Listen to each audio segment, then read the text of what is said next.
Today I will going to explain about computer networks and internet, unit 6.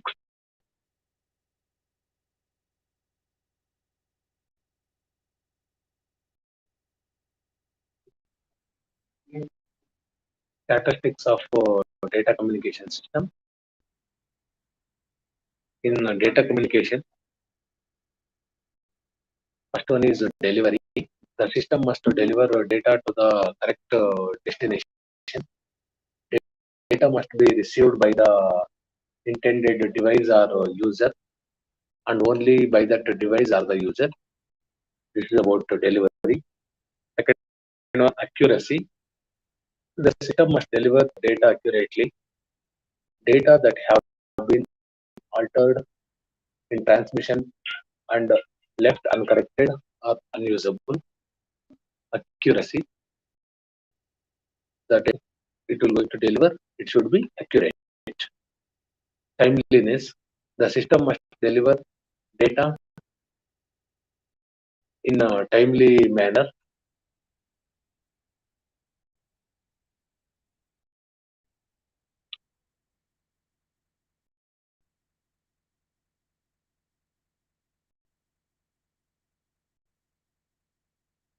The system must deliver data in a timely manner. Data delivered late are useless.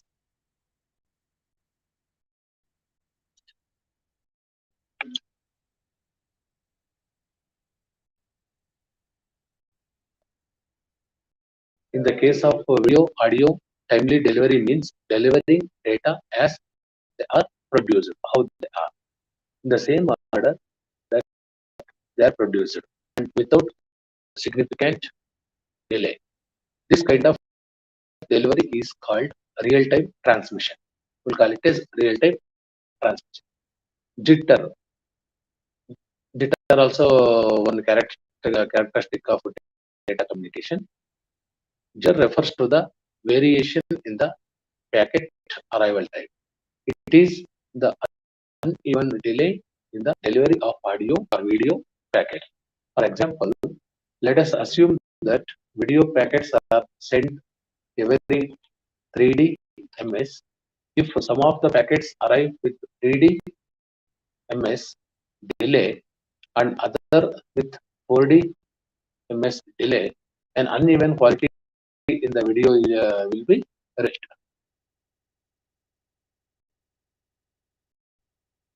Contents of components of data communication. You observe this figure 6.1, components of data communication system. A data communication system has 5 components.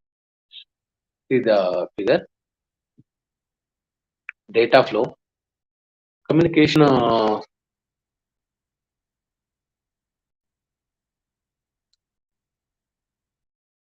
communication between two devices can be simplex, half duplex, or full duplex. You observe figure 6.2, you will find this simplex, half duplex, and full duplex. It shows data flow. Simplex means in simplex mode, the communication is unidirectional, as on a way street only one of the two devices on a link can transmit it.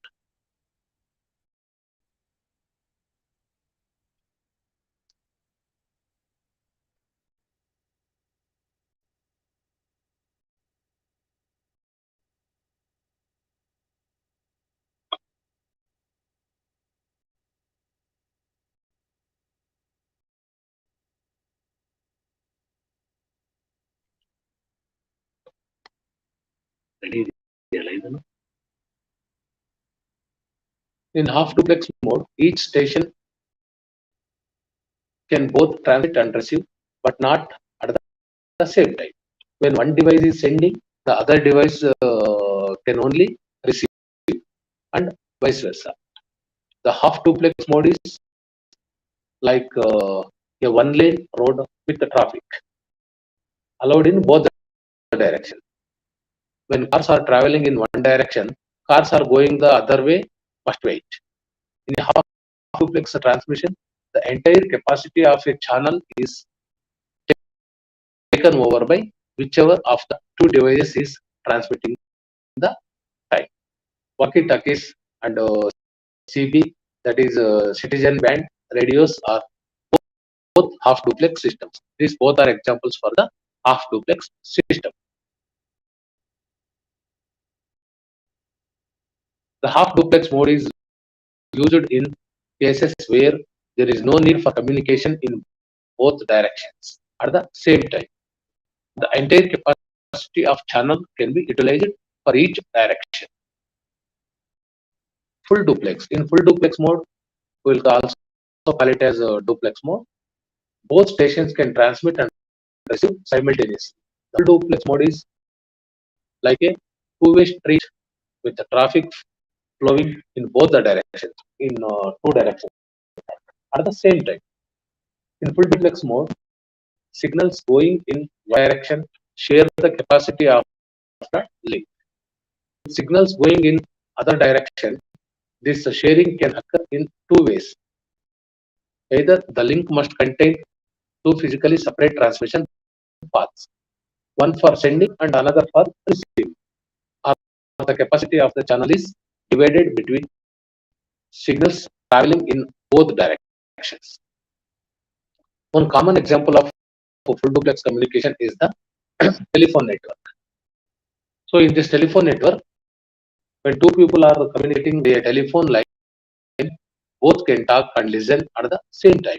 So this is the one of the example for X. Types of connection.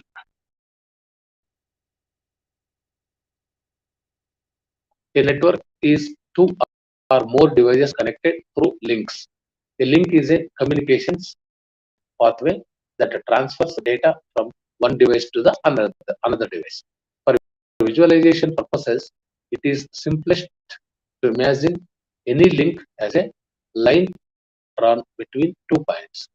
For communication to occur, two devices must be connected in some way to the same link at the same time.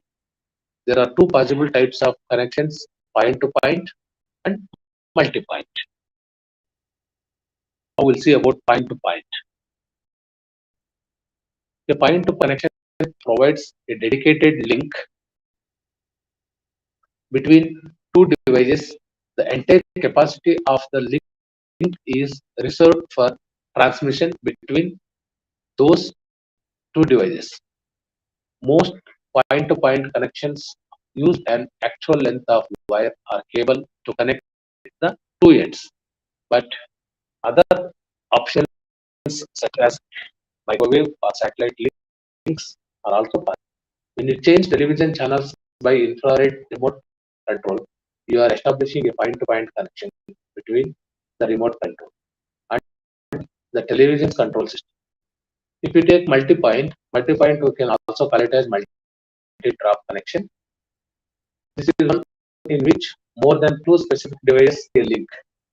In a multi-point environment, the capacity of the channel is shared either spatially or temporarily.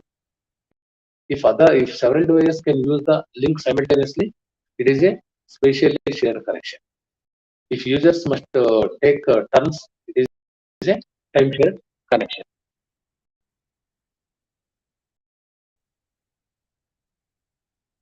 We observe this figure. It shows types of connection. First one is multi-point. Second one is first one is point to point. Second one is multi-point. The term physical topology refers to the way in which a network is laid out physically. Two or more devices connect to a link. Two or more links form a topology.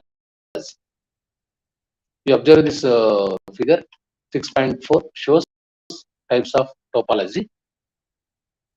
So under this topology, we have four types: mesh type topology, star, bus, and ring.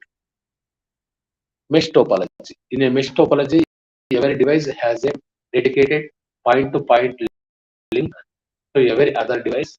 The term dedicated means that the link carries traffic only between the devices it connects. figure 6.5 shows mesh topology. Next to star topology. In star topology, each device has a dedicated point-to-point link only to a central controller, usually called a hub. We will call it as a hub. The devices are not directly linked to one another. Unlike the mesh topology, the star topology does not allow direct traffic between devices. The controller acts as an exchange. If one device wants to send data to another, it sends the data to the controller, which then relays the data to the other connected device. You observe this figure shows star topology. It is having one hub. Okay, will be having four stations connected to the hub. Figure 6.7 shows star topology. Next to bus topology.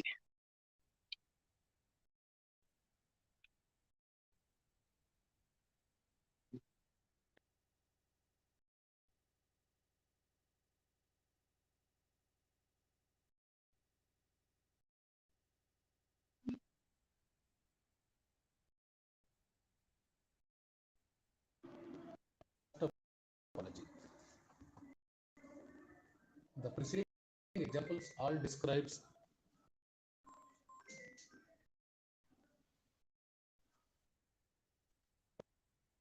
point-to-point connections.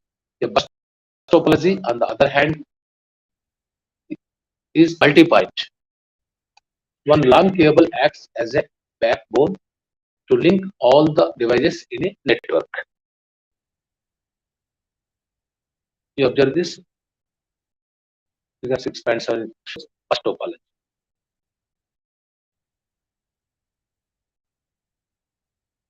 Ring topology.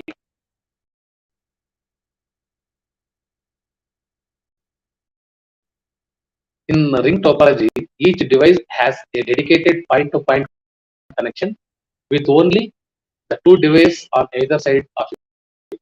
The signal is passed along the ring in one direction from device to device until it reaches its destination. Each device in the ring incorporates a repeater. When a device receives a signal intended for another device, its repeater regenerates the bits and passes them along. You observe this figure, it shows ring topology. Categories of networks. Today, when we speak of networks, we are generally referring to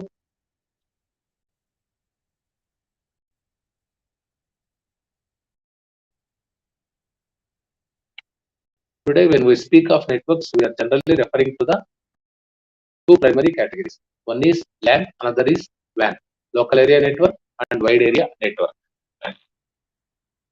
The category into which a network falls is determined by its size. A LAN is normally covers an area less than 2 miles. A WAN can be worldwide. Networks of a size in between are normally referred to as metropolitan area networks and span tens of miles. Now we'll see about Internet World Wide Web. World Wide Web consists of several servers connected together to form a unified network which supports hypertext to access various Internet protocols on a single interface. It is popularly known as the web.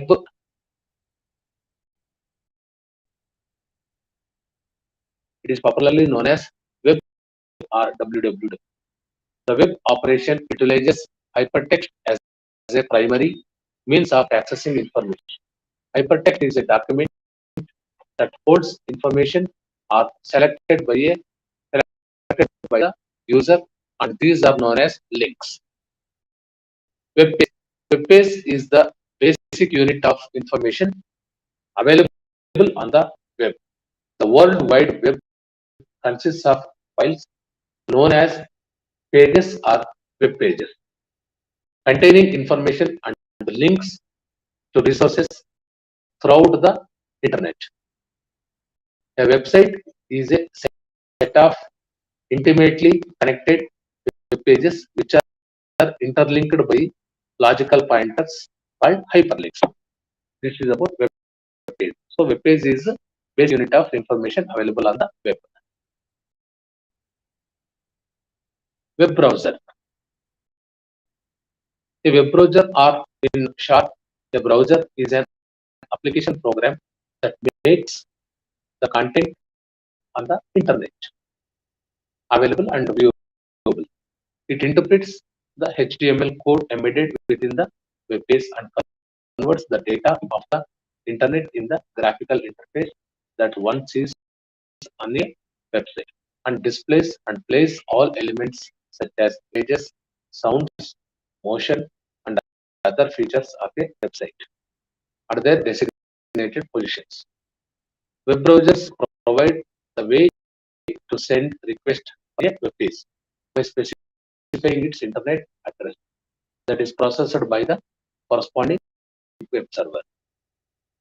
We have two types of browsers: graphical and text. Web servers residing at a remote computer sends the desired web page to the browser. Next one is web search engines. Search engines are application programs that allow searching the web by typing in a topic of interest. Examples of search engines used are Google, Hotbot, AltaVista, etc. These engines find exact matches from what has been typed in the search screen to either documents, files, or subjects of files on the www. Different search engines have different types of categorized and indexing information. Type in the URL, that is uniform resource locator of that engine, or using browser's compilation of search engines in its internet search function.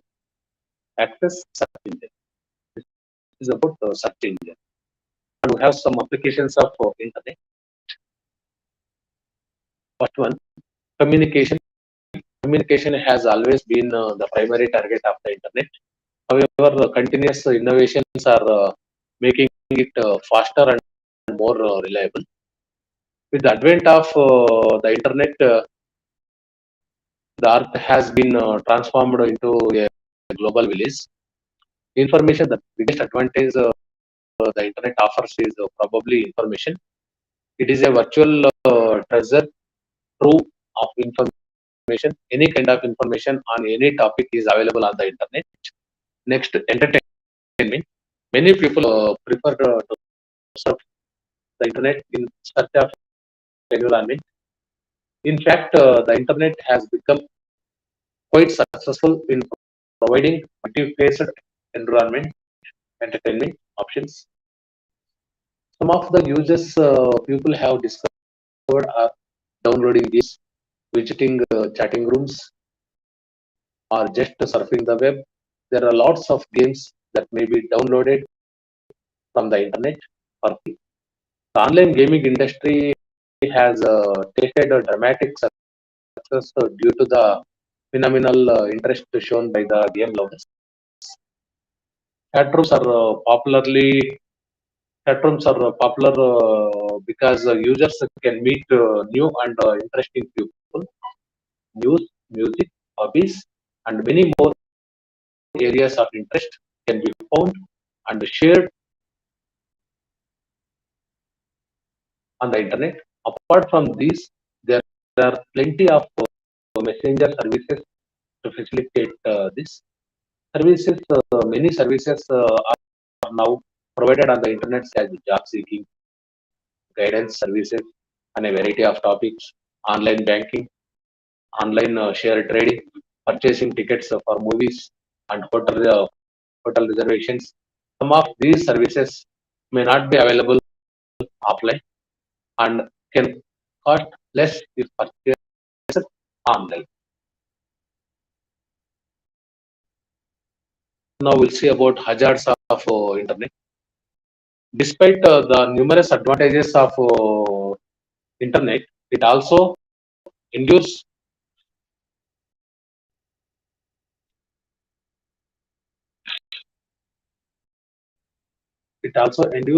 the security and protection hazards, some of which are discussed as follows.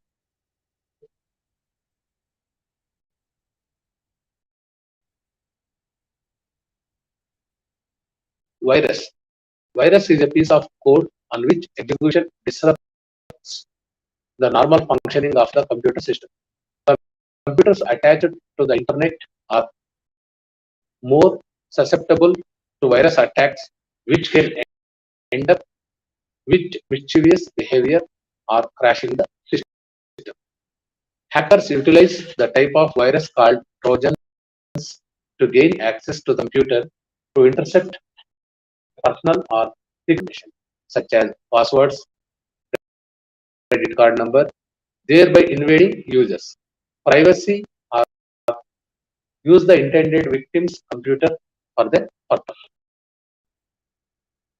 Spanning refers to send unsolicited bulk emails which provide no purpose and needlessly obstruct the entire system. Such illegal activities can be very frustrating for the users.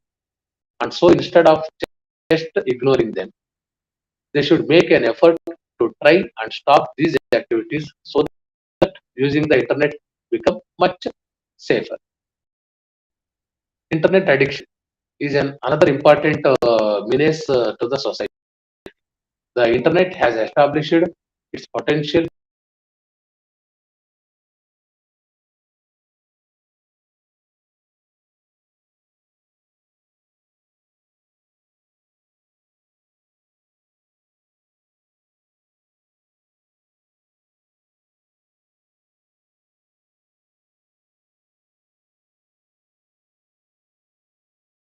mention that the pupil, especially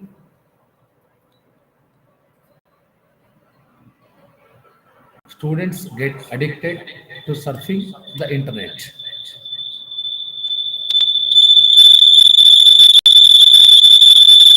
Next one is pornography. There are thousands of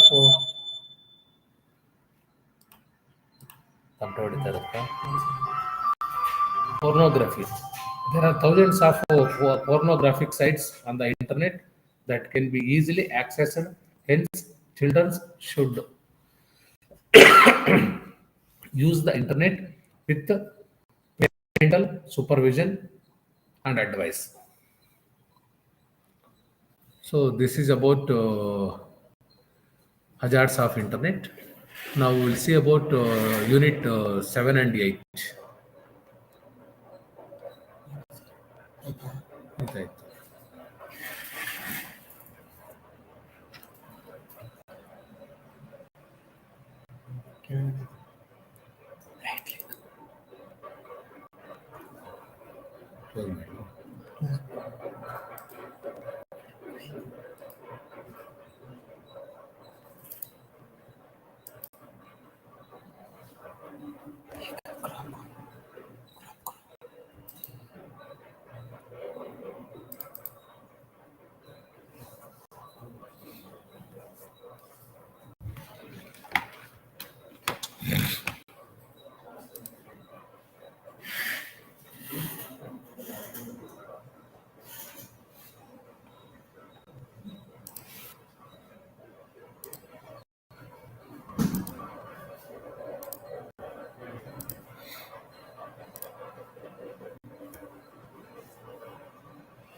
Now we're going to see about Unit 7, Computer Security and Need, Threats and Protective Measures.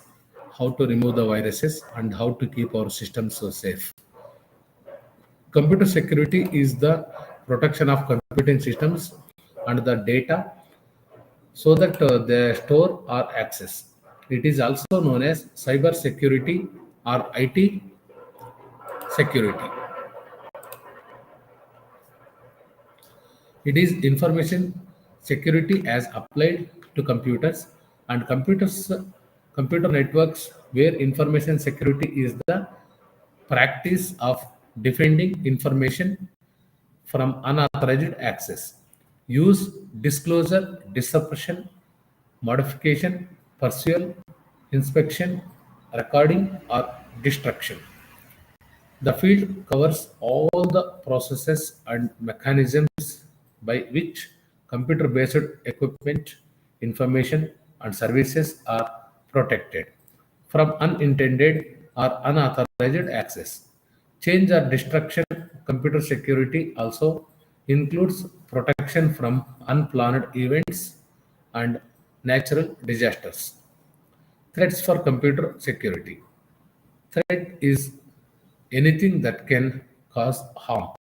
Threats can be burglar, a virus, or a user error. Threat is not harmful unless it exploits an existing vulnerability. Vulnerability is a weakness that has not been protected against threats, threats, making it open to harm.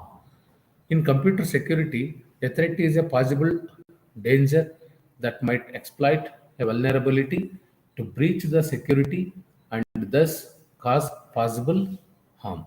A threat can be either intentional, that is intelligent, example, an individual cracker or a criminal organization, or accidental. For example, the possibility of a computer malfunctioning or the possibility of a natural disaster such as an earthquake, fire, or tornado, or otherwise a circumstance, capability, action, or event. Threats can be classified according to their type of and origin. Type physical damage, fire, water, pollution. Natural events, climatic, seismic, volcanic. And loss of essential services, electrical power, air conditioning, telecommunication.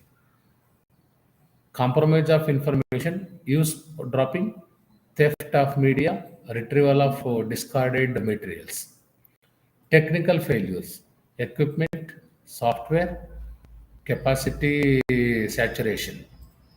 Compromise of functions, error in use, abuse of rights, denial of actions.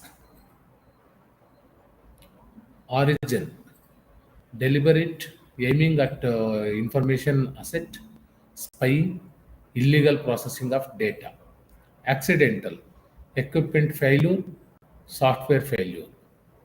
Environmental, natural event, loss of power supply. Now we'll see about vulnerability. Vulnerability is a weakness which allows an attacker to reduce a system's information assurance. Vulnerability is the intersection of three elements: a system susceptibility or flaw, attacker access to the flaw, and attacker capability to exploit the flaw. To exploit vulnerability, an attacker must have at least one applicable tool or technique that can correct to a system weakness. In this frame, vulnerability is also known as the attack surface. Vulnerabilities are classified according to the asset class they are related: hardware, susceptibility to humidity, susceptibility to the dust, susceptibility to soiling, and susceptibility to unprotected storage. Next, software.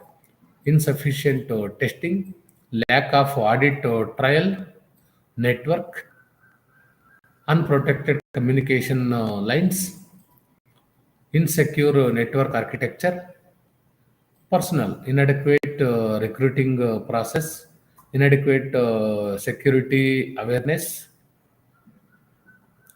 site, area subject to flood, unreliable power source, organizational, lack of regular audits, lack of continuity plans, lack of security.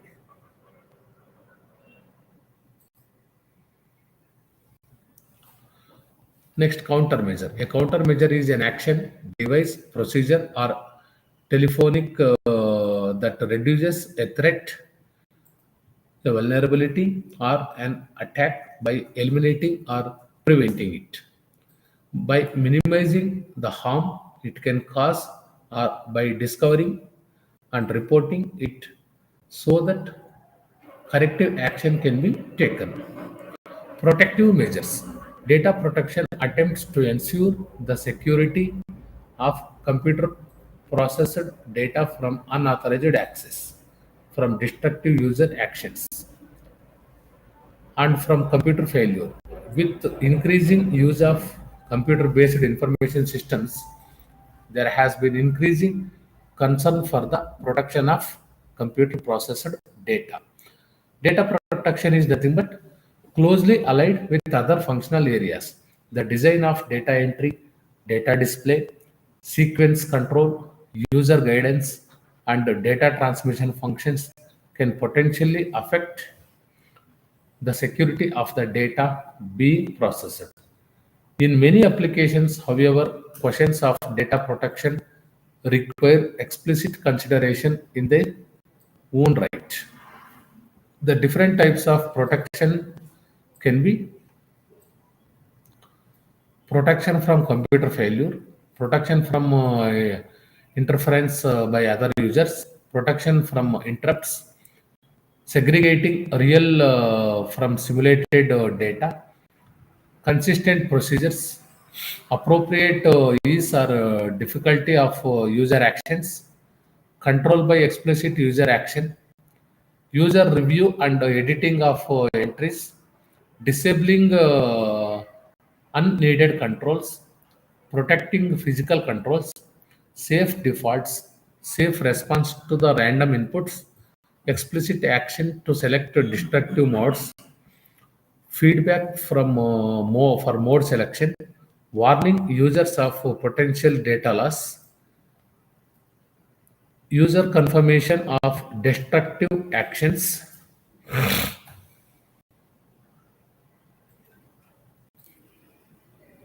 Now we'll see about emerging computing environments, Unity 8. Computing environment is a collection of computers, machines, software, and networks that support the processing and exchange of electronic information meant to support various types of computing solutions. Reasons for emerging computing environments.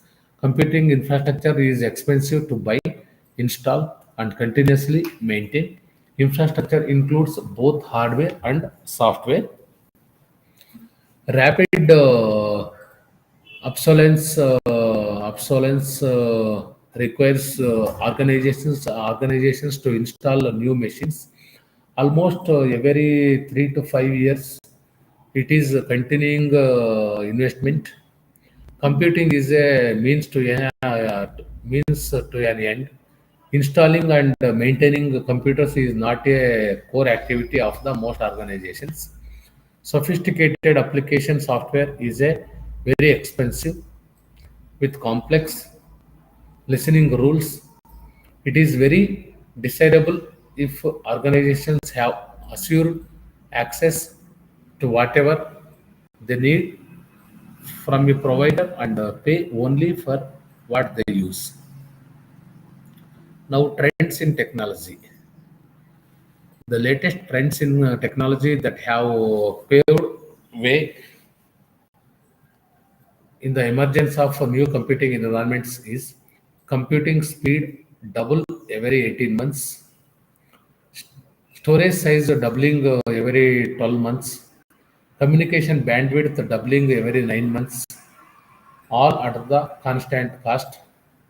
Thus, communications becoming very inexpensive and fast, enabling a remote computer to be accessed as through it is local.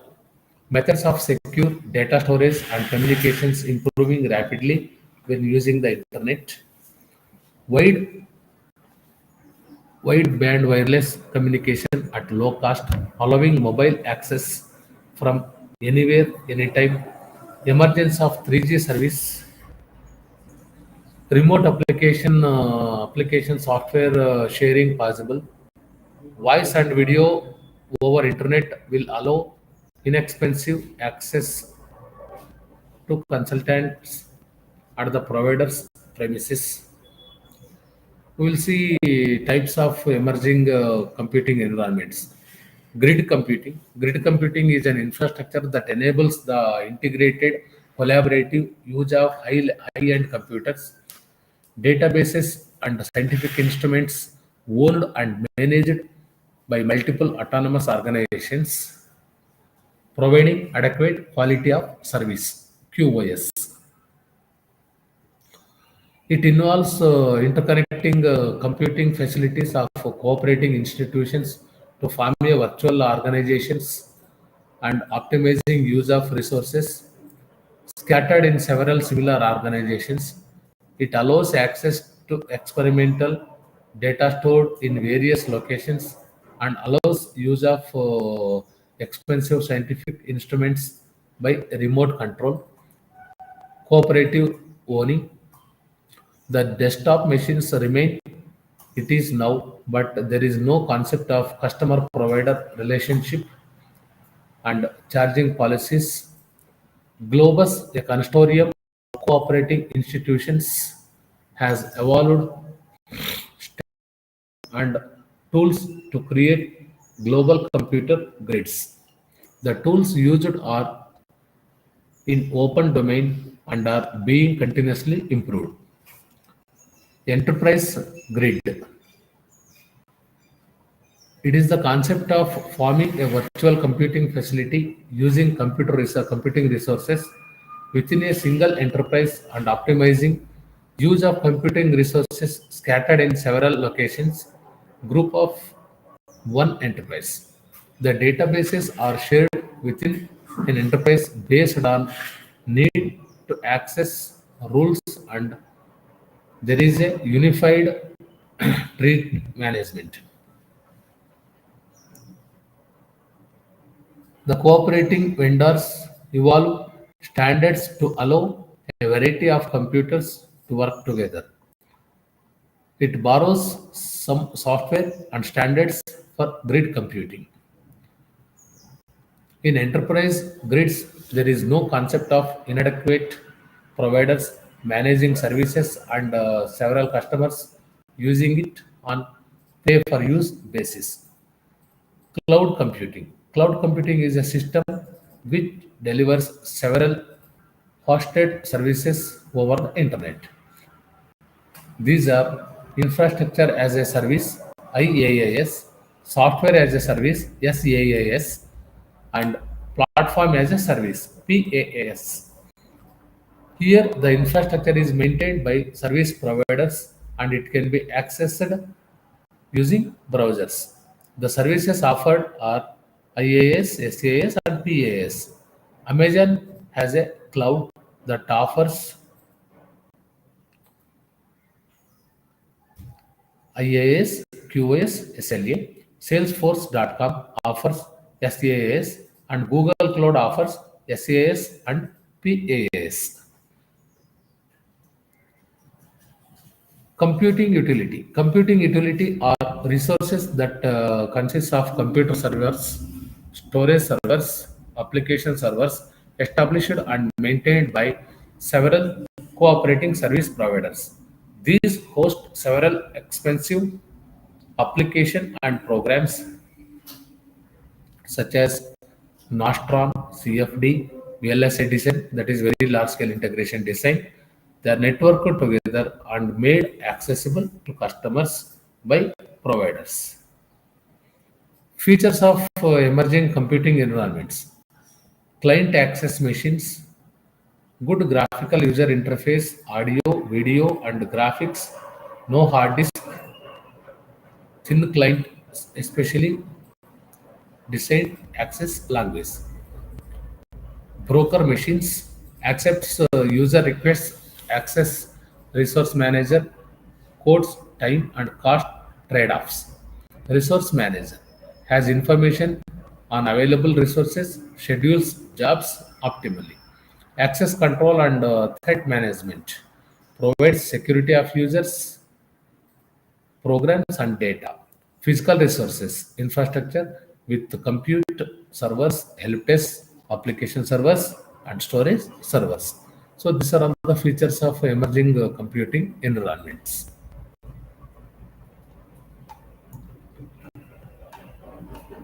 Okay, with this unit 8 is over.